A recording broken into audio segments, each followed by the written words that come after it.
you know what?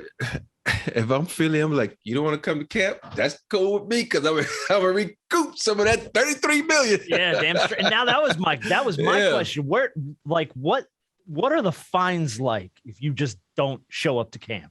I mean, I'm sure everybody's probably different, but yeah, it's the fines are. It depends on how the system is. I know for us, if you missed a practice, and this is when I play, you got to think, but this is 2000 with the Lakers. It was $3,000. You missed a second practice, $5,000, and you miss a third practice, it's $15,000, and after that, you suspend it, and it's 1/82nd of your contract for every game you miss after that. So, think about that. That's chump change compared to now.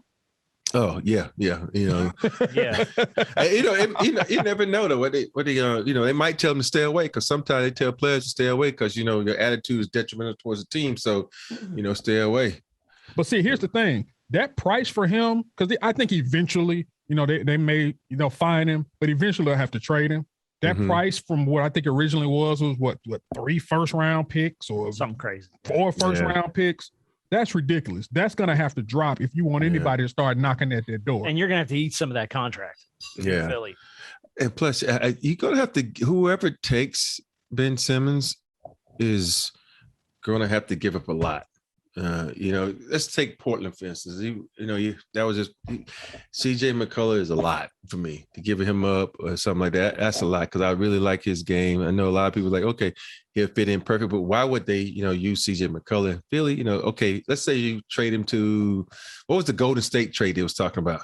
Oh, it was Andrew Wiggins. Yeah, and a draft pick. Yeah, it was a bunch of picks. It wouldn't make sense to me if I'm Philly. Well, you said you remember. I don't know if you read the report. His preference. This man has a preference right now. I don't know if it's 3 California teams. Now we know what 3 teams are. Lakers, Clippers, and Golden State. Yeah, of course. Well, not Sacramento.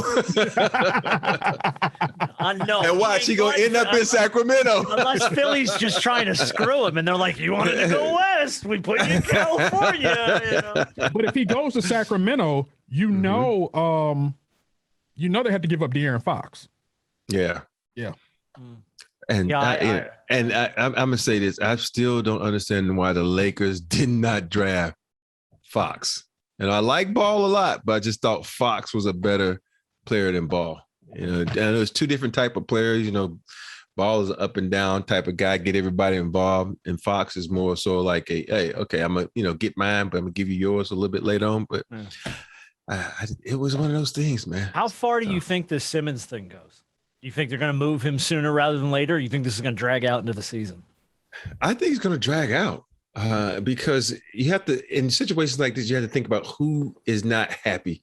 If you look around the NBA, I don't think anybody's not happy. I know one guy is extremely happy, and that's Capella.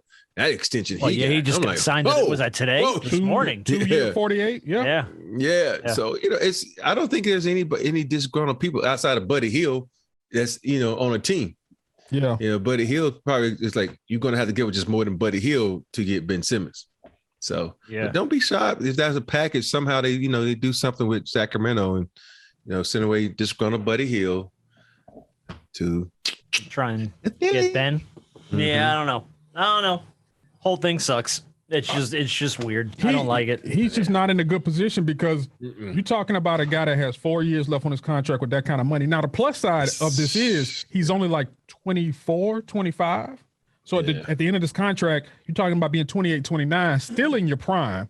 We expect him to be a little bit better. So it's not like he's 30 and 35 at the end of the contract. So there's the upside. He'll still be young, but at the same time, that's a lot of money somebody has to eat up for a guy that won't shoot the ball. Yeah.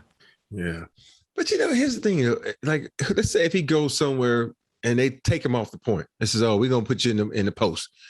You're gonna be someone like when I say this, I don't mean like exactly like him, so don't get mad, Laker fans, but like a LeBron James. He's just gonna be one of those guys who can play all forward. I can go do a lot of different things. And if I get the rock off the rebound, I can push it. Think about it. If he went to somewhere like Phoenix, a young team like Phoenix, and he pushed the ball and just kicked it and got in the post and did things like that, Phoenix would be nice, man. Yeah, one with Booker. I just try to think of young athletic teams. Yeah.